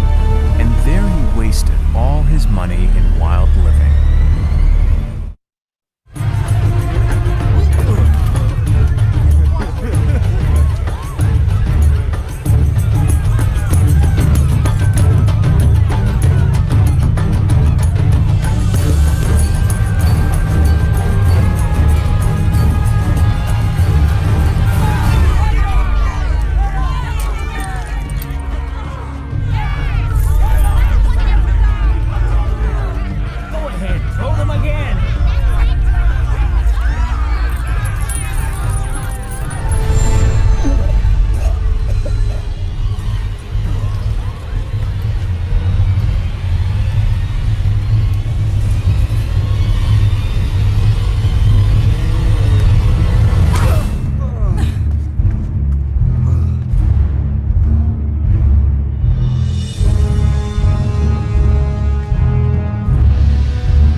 About the time his money ran out, a great famine swept over the land and he began to starve. He persuaded a local farmer to hire him, and the man sent him into his fields to feed the pigs.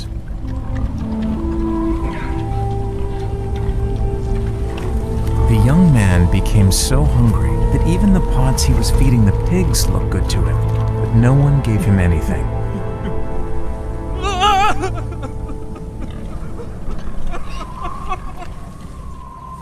When he finally came to his senses, he said to himself, "At home, even the hired servants have food enough to spare, and here I am dying of hunger." He wasted everything his father gave him. While he had the job of feeding the pigs, the young man became so hungry that even the pods he was feeding the pigs looked good to him. But no one gave him anything. Finally, he came to his senses and said, "My father's workers have plenty to eat, and here I am starving to death. I will go to my father and say to him, 'Father, I have sinned against God in heaven and against you. I am no longer good enough to be called your son. Treat me like one of your workers.'"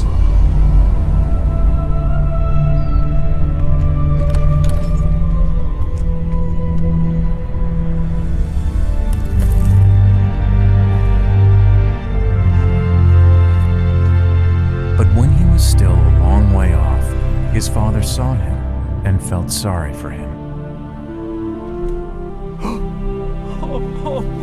He ran to his son.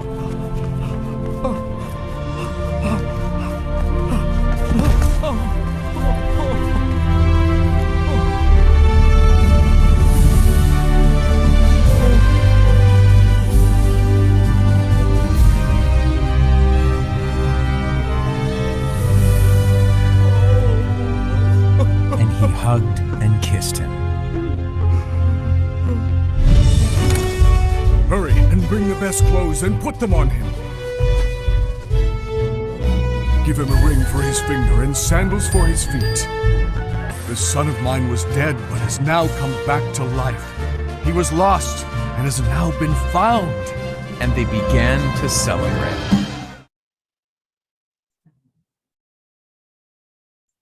So this story is the story of a prodigal son. ये Bible में आती है और ये story बहुत ही lesson giving है। क्या बताता है उसमें कि कैसे वो लड़का अपनी प्रॉपर्टी लेके चला जाता है, एंजॉय करता है, पूरी प्रॉपर्टी उड़ा देता है और कुछ नहीं रहता उसके पास। फिर फाइनली उसको वापस पिता की याद आती है और पिता के पास वापस आता है। तो इस स्टोरी में हम कैसे हैं? हम कौन है स्टोरी में? We are like son. We are like the son who rebelled against the father. Father से हम रिबेल, हमने उनके अगेंस्ट जाकर हम भी इस मटेरियल वर्ल्ड में आए हैं। यहाँ पे हम दुख भोग रहे हैं। हमारे पास, हमें लगा कि हम एंजॉय करेंगे और हमने एंजॉय करने के चक्कर में हमारे सारा पुण्य गवा दिया। हमारे सारे जो भी अच्छी क्वालिटी थी वो सब खो दी, तो फिर हम यहाँ पे दुख भोग रहे हैं। पर जब हम समझ जाएंगे कि हम पिता के पास वापस जाएंगे तो सुख मिलेगा। कभी कभी हम शर्माते हैं। अगर मान लीजिए उस बेटा अगर वो सोचता है कि मैं पिता के पास कैसे जाऊं, पिता क्या कहेंगे, मैं कभी नहीं जाऊंगा, तो ये तो मूर्खता हो गई ना। तो ऐसे हमें नहीं सोचना चाहिए कि अरे भगवान के पास वापस कैसे जाएं, हमने भगवान को धोखा दिया है। पर भगवान हमारे पिता है तो हमेशा वो हमारे लिए तैयार है, हमें वापस लेने के लिए उल्टा वेट कर रहे हैं हमारे लिए। एक्चुअली ऐसा वर्णन आता है बृहद भागवतामृत में कि जब कोई भी जीवात्मा भगवत धाम वापस जाता है तो भगवान स्वयं उसको रिसीव करने के लिए भगवत धाम के गेट पे आते हैं और उसको गले लगाते हैं, उसको पूछते हैं कि कहाँ थे आप, मैं इतना मिस कर रहा था आपको, आप क्यों वापस नहीं आ रहे थे। क्योंकि हम सबका भगवान के साथ एक शाश्वत संबंध है। हमारा भगवान का ऐसा संबंध है जो कभी किसी से रिप्लेस नहीं किया जा सकता। Every living entity has an eternal connection with God and it cannot be replaced by any other living entity. That's why currently, because we are in the material world, our post is vacant. हमारा post वहां पर खाली है, हमारी जगह वहां पर भगवान की सेवा में खाली है और भगवान को हमारा सेपरेशन वहां पे महसूस हो रहा है। इसलिए भगवान इस धराधाम में आते हैं गुरु के रूप में। वो हमें गुरु बनकर सिखाते हैं कि कैसे भगवान तक वापस जाना है। तो हमें सबको गुरु की जरूरत है। बिना गुरु के माध्यम के हम समझ नहीं सकते भगवान कौन है। तो ऐसे हमें बुद्धिमान बनना चाहिए और भगवान के धाम वापस जाना चाहिए। तो just like when you water the root of the tree, the whole tree gets nourished. एक पेड़ की जड़ में पानी देंगे, पूरे पेड़ को उसका नरिशमेंट मिलता है। अगर खाना, जब हम खाना खाते हैं तो पेट में खाते हैं, अलग अलग अवयवों को अलग अलग खाना नहीं देते। हाथ के लिए, पैर के लिए, आंख के लिए, कान के लिए खाना नहीं रखते हैं, हम पेट में खाते हैं। और पेट में खाने से क्या होता है, पूरे बॉडी को नरिशमेंट मिल जाता है। उसी तरह अगर हम भगवान की सेवा करेंगे तो हम पूर्णतः हम सुखी हो जाएंगे। We'll become completely happy by serving the Lord. And we see that how the spirit soul in the spiritual world, they derive so great joy. तो हम देखते हैं हनुमान का एग्जाम्पल और गोपियों का एग्जाम्पल, गोपों का एग्जाम्पल, इतने सारे एग्जाम्पल हैं कि जो भगवान को बिना किसी अपेक्षा की जो सेवा करते हैं उन्हें कितना सुख मिलता है। हालांकि उन्हें किसी चीज की अपेक्षा नहीं है, पर भगवान उन्हें इतना सेटिस्फेक्शन देते हैं, इतना सुख उनको देते हैं कि वो पूरे उसके पूरा भर जाते हैं। ऐसा like the soul can be happy only by rendering devotional service. हम कैसे सुखी रहेंगे भौतिक दुनिया में? अगर भौतिक दुनिया में भी सुखी रहना है तो बिना भक्ति के हम सुखी नहीं रह सकते। तो भक्ति करना ये हमारे सुख का एक माध्यम है इस भौतिक दुनिया में भी। अदरवाइज अगर हम भौतिक दुनिया की चकाचौंध के पीछे लगे रहेंगे तो हम भ्रमित रहेंगे हमेशा। तो इसलिए उस धाम में जाना है तो फॉर्मूला क्या है? ABCDE। तो हमने इस फॉर्मूला को पहले भी देखा था कि कैसे भगवान से अपने आप को अलाइन करेंगे, भगवान के नियमों से अपने आप को अलाइन करेंगे तो हम भगवान के धाम जा सकते हैं। तो A for association, B for books, C for chanting, D for diet and E for engagement. तो जैसे हमने देखा था एसोसिएशन में, हम एसोसिएशन किस चीज का रखते हैं, कैसे लोगों का रखते हैं, वैसे हम बन जाते हैं। Association very important. अगर हमें एक ऐसा एसोसिएशन मिला है जो कि जिनकी जो विचार करने की जो तरीका है वो संतों की तरह है, या फिर उनके जो कार्य हैं वो डिवोशनल है, उनकी जो सोच है वो भी एक भगवान से अलाइंड है, ऐसे लोगों का हम संग करेंगे तो हमें जीवन में वैसा नेचर हमारा भी बन जाएगा। और अगर हम गलत लोगों का संग करेंगे जो कि भगवान के नियमों को तोड़ते हैं या फिर भगवान के नियमों के पास ध्यान नहीं देते हैं, भगवान चाहे जो करे भाड़ में जाए, मैं अपना भोग करूंगा, ऐसे लोगों का अगर हम संग करते हैं तो फिर हम भी वैसे बन जाएंगे। A man is known by the company he keeps, ऐसे कहा जाता है। हम कैसे दोस्तों के साथ रहते हैं, हम कैसे लोगों के साथ रहते हैं, किस विचार सारणा के साथ हम रहते हैं, वैसे हम बन जाते हैं। तो ये एक स्टोरी आती है कि एक बार दो तोते थे और एक तोता एक कसाई ने खरीदा था और दूसरे तोते को एक राजा ने खरीदा था। तो एक बार एक साधु जब जंगल से जा रहे होते हैं तो वो जंगल में ऐसी आवाज सुनते हैं कि मारो काटो, ऐसी गलत आवाज सुनते हैं। तो साधु को लगता है अरे इतना गंदा कौन बोल रहा है जंगल में, तो देखते हैं कि तोता बोल रहा है। तो उनको बहुत घृणा आती है कि तोता ऐसे गंदी चीजें क्यों बोल रहा है। फिर जब जंगल वो राजा के महल में जाते हैं तो राजा के महल में राजा नहीं होते हैं, पर राजा का तोता उनका स्वागत करता है कि हे मुनिवर, आप आए हैं यहाँ पर, आप थोड़ा विश्राम करिए, राजा किसी काम से गए हैं, थोड़ी देर में वापस आ जाएंगे। तो वो साधु उनसे पूछते हैं कि अरे मैंने देखा जंगल में वो एक तोता था जो कि इतना गंदा बात बोल रहा था, मारो काटो, और आप हो जो इतनी मीठी बातें बोल रहे हो। तो तोता उनसे कहता है कि देखिए हम दोनों भाई थे, हम दोनों भाई हैं, उसको कसाई का संग मिला और मुझे राजा का संग मिला, तो ना उसका दोष है ना मेरा कोई गुण है। दोनों में डिफरेंस क्या है? एसोसिएशन। उसको वैसा संग मिला इसलिए वो ऐसा बन गया, मुझे राजा का संग मिला इसलिए मैं राजा की तरफ मीठा बन गया। तो गुणों का प्रभाव एसोसिएशन के ऊपर डिपेंड करता है। कैसे गुण, मतलब किस गुणों में हम रहेंगे वो हमारे एसोसिएशन से डिटरमाइन करता है। इसलिए अच्छा एसोसिएशन होना बहुत जरूरी है। If a calf makes a friendship with another calf, he will drink milk. If a calf makes friendship with a pig, he will eat stool. है ना? Next. दूसरा है बुक्स। जैसे हम यहाँ पर कॉलेज में, यूनिवर्सिटीज में जाकर किताबें पढ़ते हैं और किताबों से ज्ञान अर्जित करते हैं, किसी टीचर के पास जाते हैं, उनके माध्यम से सीखते हैं, उसी तरह स्पिरिचुअल लाइफ में भी हमें बुक्स पढ़नी चाहिए। भगवद गीता, श्रीमद् भागवतम, ऐसे स्क्रिप्चर्स हैं जो भगवान का मैसेज हमको देते हैं, जो भगवान के बारे में हमें बताते हैं, भगवान क्या है, भगवान कौन है, हम कैसे भगवान के धाम जा सकते हैं, हम कौन हैं, ये सब नॉलेज हमको देते हैं। So these are like manual of life, इस जीवन में कैसे जीना है, क्या करना है, क्या नहीं करना है, ये सब इनसे समझ में सीखने को मिलता है। That's why we all should study such books and remember God. C for chanting, हमने इसके ऊपर एक सेपरेट सेशन देखा है, कैसे भगवान के नाम का जप कर कर आपको मन की शांति, सेटिस्फैक्शन और सुख मिल सकता है। एंड आई होप कि आप सब लोग जप कर रहे हैं अपने लाइफ में, राइट? हमने आपसे रिक्वेस्ट किया था कि आप सब लोग कम से कम 1 या 2 माला से जप शुरू करिए, और अपने जीवन में आप प्रैक्टिकली देखेंगे कि भगवान के नाम का जप करके कितना चेंज होता है, कितना हम भगवान से कनेक्टेड फील कर सकते हैं।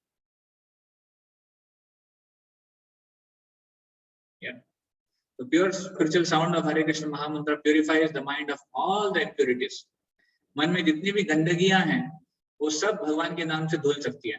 यन् नाम श्रुति मात्रेण पुमान् भवति निर्मलः, जो भी भगवान का नाम लेता है श्रुति मात्रेण, सुनता है केवल, पुमान् भवति निर्मलः, उसके जो वो उसका मन निर्मल बन जाता है, निर्मल, मल धुल जाता है।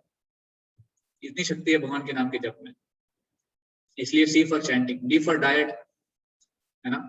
जो भी खाना हम खाते हैं उसके 3 पार्ट होते हैं। तो एक होता है, एक तत्व होता है जो हमारा खून में और शरीर में फैल जाता है, खून बनकर। दूसरा तत्व होता है जो मलमूत्र के रूप से बाहर आता है, और तीसरा तत्व होता है जो मस्तिष्क में जाता है चेतना के रूप में। और हम क्या खाते हैं इसके ऊपर डिपेंड करता है ये तीनों पार्ट, स्पेशली चेतना वाला पार्ट। तो इसलिए हम अगर सत्वगुणी खाना खाएंगे तो हमारे विचार भी सत्वगुणी हो जाएंगे। अगर कोई रजोगुणी खाना खाएंगे तो वैसे वो बन जाएगा। तमोगुणी अगर कोई खाएगा तो वैसे बन जाएगा। इसलिए हमें प्रयास करना चाहिए जितना ज्यादा से ज्यादा हमें सत्वगुण में रहकर सत्वगुणी भोजन करें, और यहाँ तक कि भगवान को भोग लगाकर प्रसाद ग्रहण करें। जैसे भगवान को भोग लगाते हैं तो वो चीज प्रसाद बन जाती है, और प्रसाद में इतनी शक्ति है क्योंकि दिव्य बन जाता है, वो ट्रांसेंडेंटल बन जाता है। तो मैंने बताया था आपको, जैसे तो प्रसाद अगर खाता है उसकी चेतना को वो इतना सुदृढ़ बना देते हैं कि भगवान में वो ज्यादा अच्छे से मति लगा सकते हैं, तो भगवान में ज्यादा ध्यान लगा सकते हैं। ऐसे तो भक्ति करने वाले को ये बहुत मदद करता है। और लास्ट है एंगेजमेंट, सेवा। तो जैसे हम सबको भगवान ने किसी न किसी फील्ड में कोई ना कोई एक्सपर्टीज दिया है। कोई पेंटिंग कर सकता है, कोई ड्राइंग कर सकता है, कोई कविताएं कर सकते हैं, कोई लिख सकते हैं, कोई अच्छे से बोल सकते हैं, कोई पीपीटी बना सकता है, कोई प्रेजेंटेशन बना सकता है, कोई पोस्टर बना सकता है। अनगिनत चीजें हैं, हमें कलाएं हैं। तो सारी कलाओं को हमें भगवान की सेवा में यूज करना चाहिए। जो भी टैलेंट्स हमें भगवान ने दिए हैं, कोई फोटोग्राफी कर सकता है, कोई कुछ कर सकता है, कुछ नहीं तो कम से कम झाड़ू मार सकता है, उसको भी हम भगवान की सेवा में लगा सकते हैं। वैसे हर कला को हम भगवान की सेवा में लगाएंगे तो हम भगवान के भक्त कहलाएंगे। जैसे अर्जुन, वो युद्ध करना जानते थे तो उन्होंने भगवान के लिए युद्ध किया। जैसे राम की लीला में हम सुनते हैं जो गिलहरी थी, तो वो भी वहां पर ब्रिज बनाने में वो हेल्प कर रही थी। हनुमान जी बड़े बड़े पहाड़ों को फेंक रहे थे, गिलहरी जो है वो छोटे छोटे कण, मिट्टी के कण लेके आ रही थी, तो उसका भी अपना कंट्रीब्यूशन था, उनको वो कला मिली थी। और जो फल बेचने वाली महिला है, हम देखते हैं कृष्ण लीला में एक पूरा चैप्टर आता है उसके ऊपर, कैसे फल बेचने वाली महिला अपने फल के माध्यम से भगवान को प्रसन्न करती है। बस फल देकर, उसने कुछ नहीं किया, केवल भगवान को फल दिया और भगवान को प्रसन्न किया। ऐसे तो जो भी आपके पास है आप भगवान को दो, जो भी आप कर सकते हो भगवान के लिए आप भगवान के लिए करो। वो आपके जीवन की सार्थकता है, वो हमारे जीवन की सार्थकता है। जैसे मैंने बताया आपको, अलग अलग चीजें जो आप कर सकते हैं। और भगवान प्रसन्न हो जाते हैं जब हम निस्वार्थ भाव से उनको कोई सेवा अर्पण करते हैं, और वो हमें कृपा प्रदान करते हैं। भगवान गीता में कहते हैं, पत्रम पुष्पम फलम तो यम यो मे भक्त्या प्रयच्छति। मैं कुछ भी ग्रहण करता हूँ पर उसमें भक्ति एलिमेंट है तो ही ग्रहण करता हूँ। भक्ति एलिमेंट अगर नहीं है, भक्ति नहीं है तो मैं ग्रहण नहीं करता। और भक्ति अगर है तो आप अगर पत्रम पुष्पम फलम तोयम, आप अगर एक पत्ता भी दोगे, एक फूल भी दोगे, अगर कुछ नहीं है तो पानी भी दोगे तो भी मैं ग्रहण करता हूँ। तुलसी का पत्ता दोगे या फिर जल दोगे या फिर कुछ भी दोगे, मैं ग्रहण करता हूँ उसको, क्योंकि मैं चीज वो वस्तु ग्रहण नहीं करता हूँ, उसके पीछे का भाव ग्रहण करता हूँ। So that's why is one of the very small poems, "Oh my Lord, true beauty." ये राधेश्याम प्रभु जी ने कविता लिखी हुई है। Oh my Lord, true beauty, but I am so very naughty to forget your eternal loving service, to venture into thrills, turning into perils. It's Maya's abode, nothing but a jail.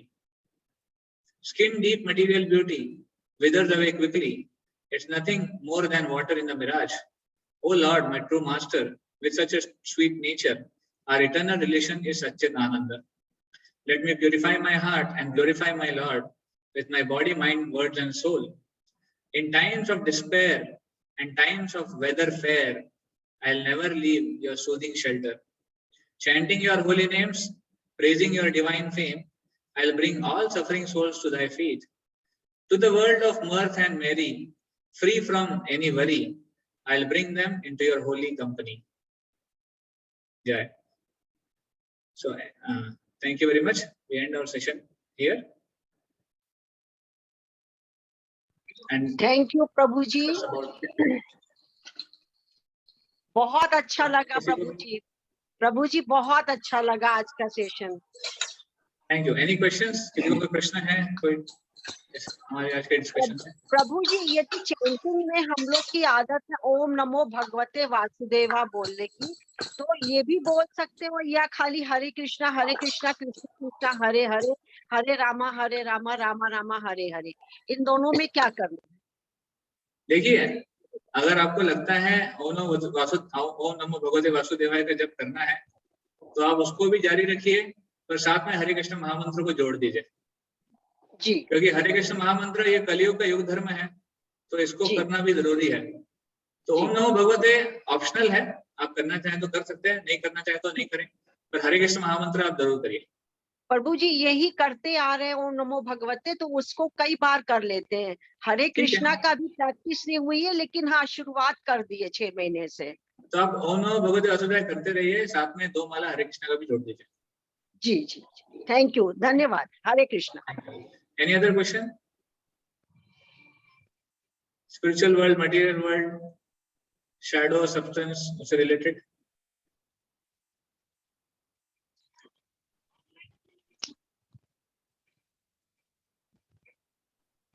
Okay, chat में कोई question आया है? Please explain once again सच्चित आनंद। तो सच्चित आनंद क्या है? ये भगवान का नेचर है और भगवान के अंश होने के नाते जीवात्मा का भी नेचर है कि हम सच्चित आनंद हैं। तो सत का मतलब इटर्नल, इटर्नल मतलब शाश्वत। जीवात्मा की कोई मृत्यु नहीं होती है, वो हमेशा के लिए शाश्वत है। चित, चित का मतलब वो फुल ऑफ नॉलेज। चित मतलब ज्ञान, नॉलेज। तो आत्मा को पूर्ण ज्ञान होता है, आत्मा हमेशा ज्ञानी होता है। पर अभी हम मटेरियल वर्ल्ड में आके अज्ञानी हो गए क्योंकि हमारे ऊपर मटेरियल वर्ल्ड की एक परत चढ़ गई है, एक लेयर चढ़ गई है। और आनंद, जीवात्मा जो आत्मा है वो हमेशा आनंदी होता है, वो कभी दुखी नहीं हो सकता है। पर मटेरियल वर्ल्ड में आके आत्मा के ऊपर, जैसे मैंने बताया, लेयर चढ़ गई है, उसके कारण हम दुखी हो जाते हैं। हम हमारा जो असली आनंद है, दिव्य आनंद, उसको हम एक्सपीरियंस नहीं कर पा रहे हैं। So this is all because in material world we have got a covering, we have got a layer of forgetfulness. एक भूलने की हमको ये बीमारी बोल सकते हैं, या फिर जैसे शीशा होता है ना, मिरर, मिरर के ऊपर अगर कोई डस्ट की लेयर चढ़ जाए, धूल की, तो मिरर में से रिफ्लेक्ट नहीं हो सकता है। हालांकि मिरर का नेचर है रिफ्लेक्ट करना, पर जब उसके ऊपर डस्ट होती है तो मिरर रिफ्लेक्ट नहीं कर पाता है। तो उसी तरह हमारा नेचर है सच्चित आनंद होना, पर अभी हम वो डस्ट के कारण भूल गए कि हम सच्चित आनंद हैं। तो हमें अपना नेचर वापस जागृत करना है bye cleaning the dust. Dust की सफाई कर कर मिरर वापस देख सकते हैं। उसी तरह हम भी अपने हृदय को क्लीन कर कर वापस हमारा सच्चित आनंद नेचर प्राप्त कर सकते हैं। ठीक है प्रभु जी, अगर इसे ब्रह्म, परमात्मा और भगवान इन 3 वर्ड से कंपेयर करें तो फिर उसको और कैसे बेटर वे में समझ सकते हैं? ये ब्रह्म परमात्मा भगवान, ये तो भगवान को समझने के 3 स्टेजेस हो गए। भगवान को समझने में 3 स्टेजेस हैं। भगवान को कोई ब्रह्मन समझ सकता है, कोई परमात्मा, भगवान। तो भगवान अंडरस्टैंडिंग सबसे ऊंचा अंडरस्टैंडिंग है, जैसे मैंने बताया आपको। अरे अक्षत को शेयर कर रहे हैं, आपका गलती से कोई शेयर बटन दब गया आपका। तो जैसे मैंने बताया कि ब्रह्म परमात्मा भगवान, ये 3 अंडरस्टैंडिंग है केवल। और एक सिंपल एग्जांपल है उसके लिए, जैसे ट्रेन है। तो अगर ट्रेन, कोई रेलवे स्टेशन जाता है पहली बार ट्रेन देखने के लिए, उसने आज तक जीवन में कभी ट्रेन नहीं देखी है, तो ट्रेन देखने के लिए जब वो गया है, दूर से देखता है लाइट आ रही है, तो कोई कहता है कि हाँ हाँ मुझे ट्रेन दिख गई, मैंने देख लिया लाइट, और वो चला जाता है। तो उसका अंडरस्टैंडिंग क्या है ट्रेन का? ट्रेन एक लाइट है। पर दूसरा आदमी रुका है और वो देखता है कि धीरे धीरे जब ट्रेन आगे आई है तो कुछ डब्बे दिखाई देते हैं, तो वो समझ जाता है, वो कहता है कि मैं समझ गया ट्रेन क्या है, ट्रेन मतलब डब्बे हैं, और वो चला जाता है। उसका अंडरस्टैंडिंग क्या है ट्रेन का? कि ट्रेन मतलब डब्बे।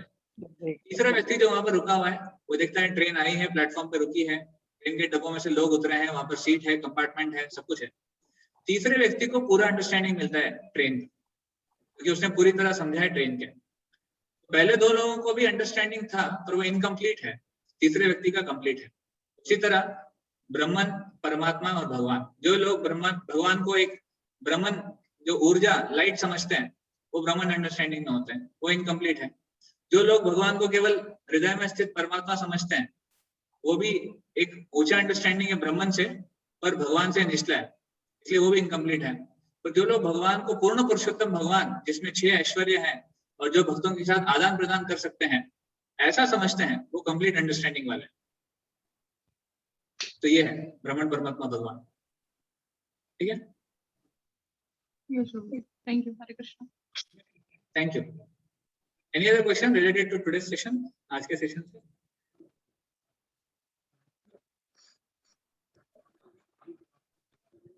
Okay, alright. So if you don't have any question, ऐसे आज हम एक छोटा सा एक्टिविटी हम करेंगे, ये सेशन अभी एंड करेंगे और आपको एक ग्रुप में एक क्विज हम भेजेंगे, आप उस क्विज को अटेम्प्ट करिए।